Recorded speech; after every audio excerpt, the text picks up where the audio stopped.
Harry, you were caught coming back to the block during lockdown. What were you coming back for? So we're trying to redesign the bedroom upstairs, which we're doing this week, because I felt that, well, the room was quite small. Harry? Yeah.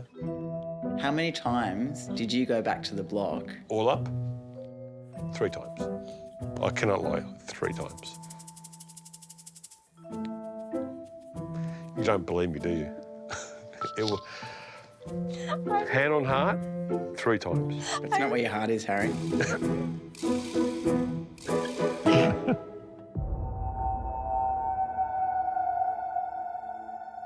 I think all the other contestants were a little bit off with that whole situation because we're all in different states.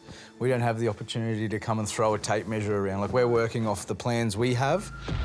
For him to come on site and be able to measure things and possibly change things to advance himself throughout the competition, then I think we were all a bit dirty. We were. But, we were dirty on Dirty Harry.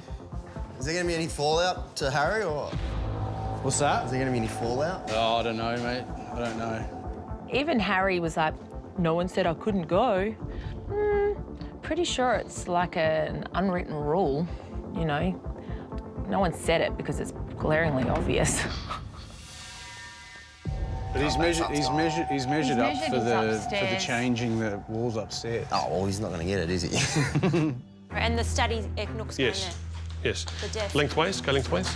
There was some talk on a Zoom chat that they potentially had a rethink of their second floor and they wanted to change some of their steel. And we were going to have a body corporate, but now, after hearing that, I think he's just dug himself a bit of a grave.